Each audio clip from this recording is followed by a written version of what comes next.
somewhere above the clouds, above the noise, above the 7.5 million people crammed into one of the most expensive cities on earth. There is an apartment. It just sold for 609 million Hong Kong dollars. That is 78 million US dollars for one floor. And the parking spaces alone cost more than a house in most countries.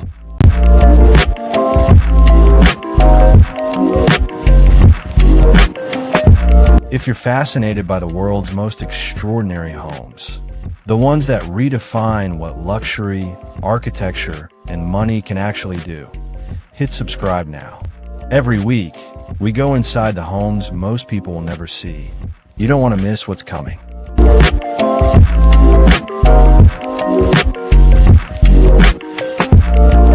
Hong Kong, 800 square miles of ocean, mountain, and concrete. One of the world's most densely populated places on Earth. A city where the average apartment is the size of a parking space, where families of four share 400 square feet, and where luxury, in most neighborhoods, means having a window in your bathroom. But today, we're not going anywhere near average. Today, we are climbing to the very top, literally, of Hong Kong Island, to a mountaintop address so exclusive it has no postal neighbors.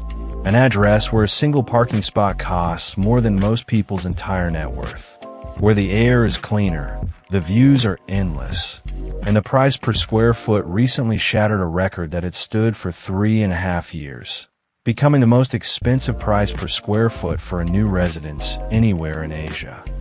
This is Mount Nicholson, Phase 2, the Penthouse, and in the next 15 minutes, we are walking through every single inch of it. But before we get to that rooftop terrace, and trust me, you need to see what's up there, let me tell you something about this building that almost nobody talks about. The architects behind this design are the same firm responsible for some of New York's most iconic skyline buildings. And they were brought to Hong Kong for one reason: to build something that could never be replicated.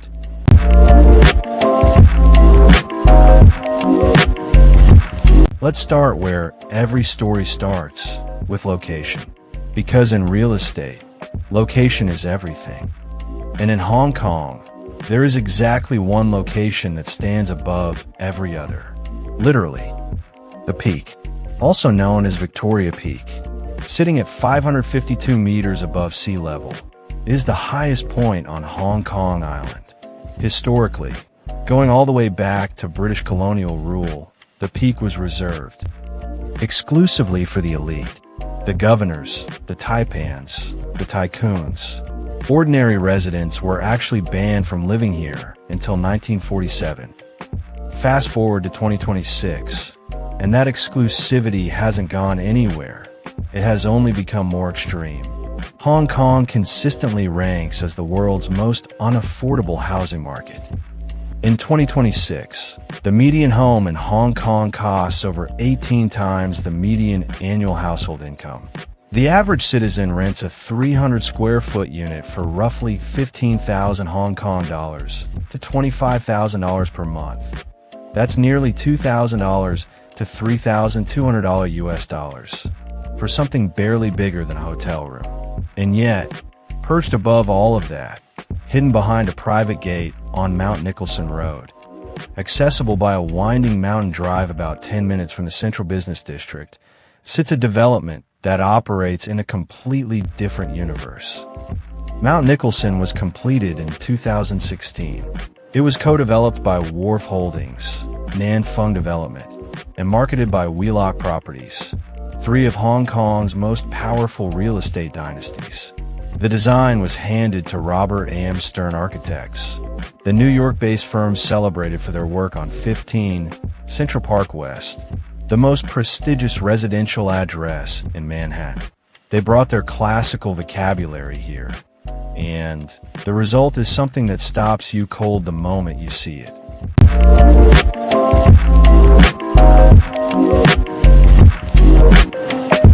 The moment you pass through the private gates of Mount Nicholson, something shifts.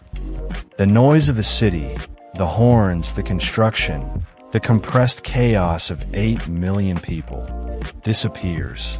You're in forest, on a mountain, and yet, central Hong Kong is a 10-minute drive away. The development itself is a gated enclave of 67 residential units spread across 3 phases, 48 spacious apartment units, and 19 unique garden houses. Every garden house comes with its own private swimming pool, private elevator, private garden. This isn't a building. This is a private village. Now, the architecture. Robert Amsterd's brief was clear, timeless, not trendy. The buildings are clad entirely in French limestone, hand-selected, quarried in Europe, shipped to Hong Kong. The roof lines are clay tile. The proportions echo 1930s classical modernism, a nod to the colonial era when the Peak was first established as a prestige address.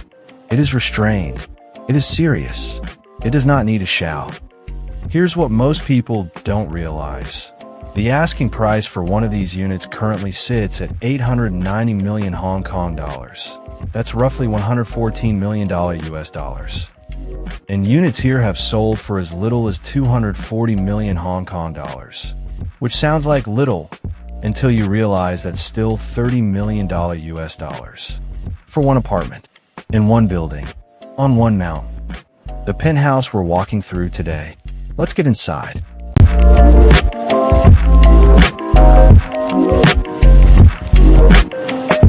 You arrive by car, because of course you do. There's a private motor court, exclusive to this phase of the development. You step out not into a lobby in the traditional sense, but into what feels like the entrance to a private members club. The interior design here was handled by David Collins Studio, one of the world's most respected luxury design houses. Their brief, reinterpret classic British design through the lens of 18th century Chinese craftsmanship. The result is extraordinary. You see it in the geometric floor patterns, the bespoke joinery, the quiet, confident blending of East and West. Nothing is accidental. Every material was chosen, every detail considered. The ceilings in the common areas are high, genuinely high, not Hong Kong high. The stone underfoot has weight to it.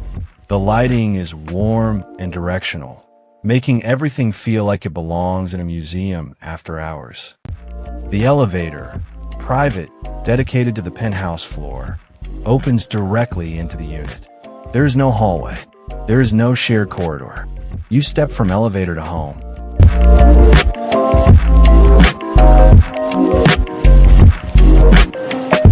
And then, the living room hits you. Stop. Breathe. Because the first thing that registers isn't the furniture or the marble floors or the custom millwork that probably costs more than most people's apartments. The first thing that registers is the view. Floor-to-ceiling glass walls spanning the entire facade of the living space. And through that glass, Victoria Harbour. The entire sweep of it. Kowloon across the water.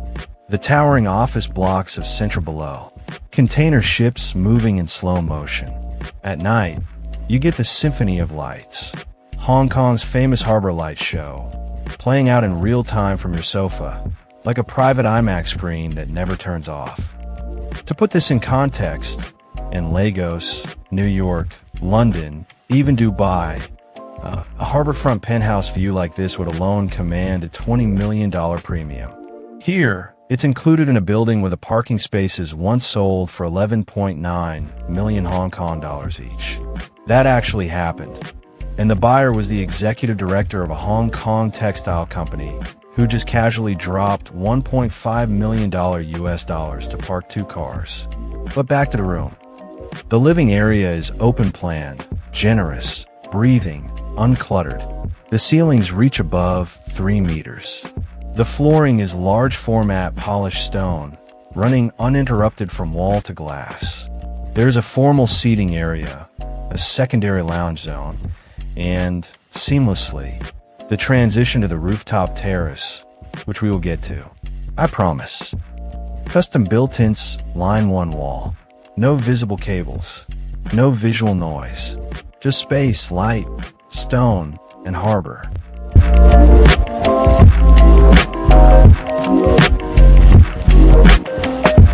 The kitchen is precisely what you'd expect at this level, and then slightly beyond it. Fully custom cabinetry in lacquered and natural wood tones. Marble countertops that continue up the backsplash in a seamless slab. No grout lines, no interruption. Professional-grade integrated appliances. Sub-zero refrigeration. Gaggenau cooking suite. Miele, everything. The island is large enough to be a dining table in most Hong Kong apartments. The formal dining room sits adjacent. And here's where the David Collins influence really shows itself. The dining space has the quiet drama of a private restaurant. Custom lighting on dimmers. A ceiling treatment that draws the eye upward. A table that could seat 12 without anyone feeling crowded. Which again, in a city where families of four share 400 square feet, is a kind of quiet flexing that doesn't even try. The views from the kitchen and dining? Treetops and mountain. Dense green Hong Kong forest on one side, harbor glitter on the other. You never forget where you are.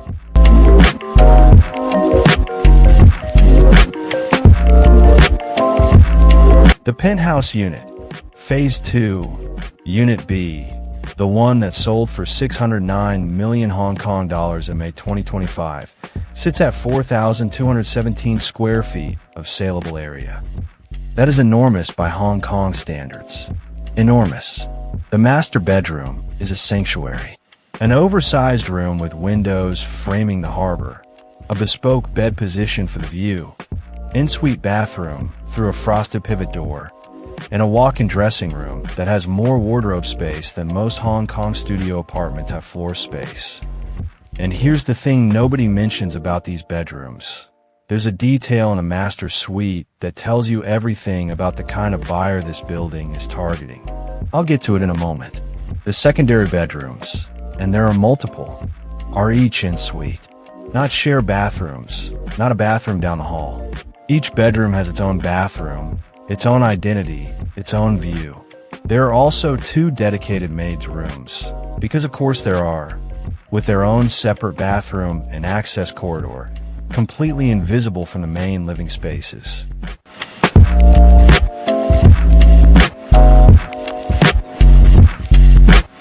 Now, the master bathroom. And this is that detail I mentioned. The master bath is finished in the same French limestone used on the building's exterior facade. Continuity of material from outside to inside. A design choice that makes the apartment feel like it grew from the mountain itself. The freestanding soaking tub faces the window. The double vanity runs the full width of one wall. The rain shower is a full wet room, enclosed in seamless glass. But here's what tells you everything. The bathroom has a harbor view. You can lie in the bathtub and watch ships move across Victoria Harbour. You can stand at the vanity mirror and see the city 500 meters below you. Most people in Hong Kong take showers in bathrooms the size of a closet, with no natural light, because land is too precious for windows in a bathroom. Here, the bathroom has arguably the best view in the building. That is the detail. That tells you exactly who this apartment is for.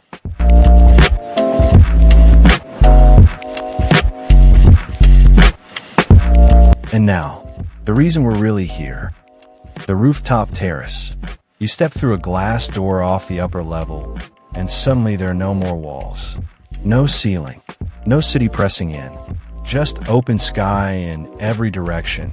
Glass railings that disappear at the edge. And one of the most complete panoramas of Hong Kong that exists from a private residential address. To your left, Victoria Harbour. The full sweep, Kowloon beyond it, container ships, that Tsim Sha Tsui skyline. To your right, lush mountain forest. Green, dark, alive. Below you, the entire city. Ahead, open South China Sea on clear days. The terrace itself is designed for living, not just looking. There's a built-in barbecue station, because of course. A built-in seating bay with cushioned outdoor furniture, surrounded by those ghost glass railings that make it feel like you're suspended in midair. The flooring is large format stone pavers that transition perfectly from the interior. At night, the terrace transforms. Hong Kong below you is lit like a circuit board from space. The harbor reflects everything. And at midnight on a clear night, you're above the city's light pollution enough to see stars.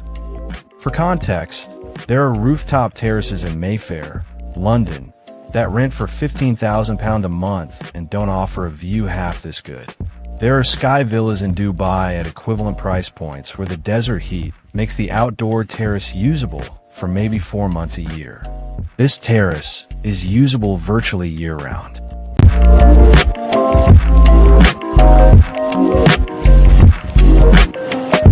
Now, let's be honest, because if we don't address the real side of living in Hong Kong at this level, even at this level, then we're not being fair to you. Hong Kong is extraordinary, but it is also relentlessly expensive at every level beneath the ultra-luxury bracket. Even if you could afford Mount Nicholson, the cost of living that surrounds it is punishing.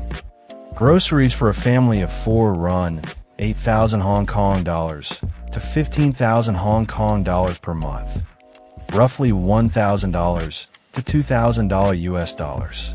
A restaurant meal for 2 at a mid-range place, easily 600 Hong Kong dollars to 1,000 Hong Kong dollars. International school fees, which virtually every expat family at this income level uses, can hit 200,000 Hong Kong dollars per year per child.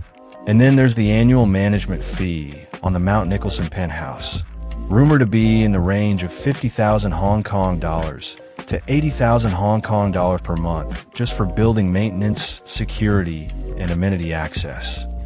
That's before utilities, which in a 4,200 square feet glass-fronted penthouse with air conditioning running in Hong Kong's humid summers, could easily reach 20,000 Hong Kong dollars to 30,000 Hong Kong dollars monthly.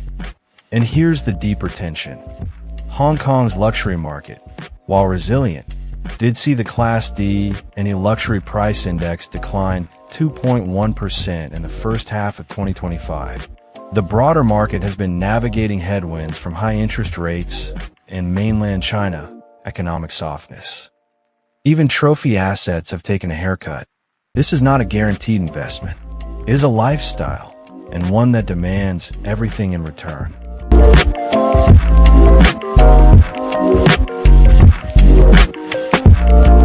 So here's the question that every person watching this will eventually ask.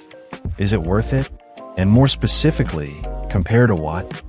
Monaco, a similar-sized penthouse at comparable elevation and prestige in Monaco, runs $50 to $80 million US. No income tax in Monaco, but the square footage to price ratio is even more extreme than Hong Kong. Manhattan, New York, a penthouse at 432, Park Avenue or 15, Central Park West at 4,200 square feet. You're looking at $40 to $70 million US. And New York State and city income taxes will take between 12 and 14% of your earnings annually on top of that. Dubai, UAE, similar square footage, similar luxury tier, in the Palm Jumeirah or downtown. $15 to $30 million. Zero income tax.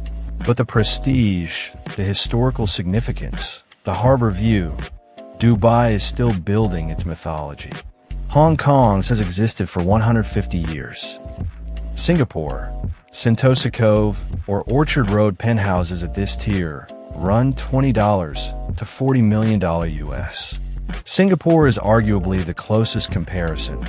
Similar global hub status, similar financial DNA, English-speaking, extraordinary food. Many ultra-wealthy buyers now split their time between both cities. What Mount Nicholson offers that none of these offer? A private mountain, a forest, a peak above a harbor, in one of the world's 3 most important financial cities.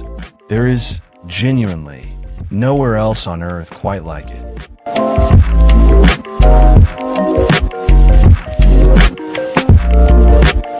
Let's put the real numbers together. Purchase price.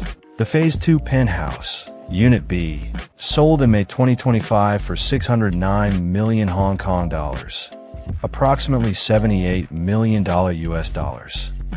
Current listings in the development range from 240 million Hong Kong dollars, 30 million US dollars, to 890 million Hong Kong dollars, 114 million US dollars, depending on phase, floor, and configuration. Stamp duty. As of 2026, foreign buyers in Hong Kong pay an additional 7.5% buyer stamp duty on top of the property price, meaning that $78 million penthouse costs closer to $84 million all in just to acquire. Annual running costs, estimated. Management fees, $75,000, $120,000. USD/year utilities, $30,000, $50,000. USD/year staffing, security, housekeeping, chef $60,000, $100,000. USD/year international school, 2 children $50,000, $70,000 USD/year. Total annual cost of living at this address for a family of 4, conservatively $300,000 to $500,000 US dollars per year, not including the property itself. And yet, 67 units, multiple sold, multiple occupied. There's a world of people for whom this is Tuesday.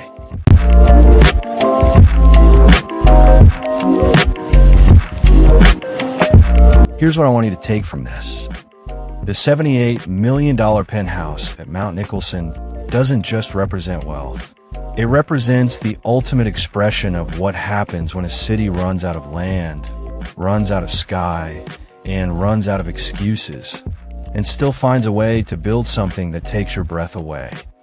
In a city where the average person pays $2,000 a month for 300 square feet of shared air, someone else is lying in a French limestone bathtub, watching container ships cross Victoria Harbour, in a home where the parking spaces cost more than the houses in most countries. And maybe that's the point, not to make you feel bad, but to recalibrate your sense of what is possible. Because the same imagination, the same relentless drive to squeeze extraordinary living out of impossible circumstances, that spirit exists at every budget level. It exists in tiny apartments transformed into masterpieces. It exists in rooftop gardens in Lagos, shoebox studios in Tokyo, converted warehouses in Berlin. The penthouse just happens to be the ultimate version of the same game.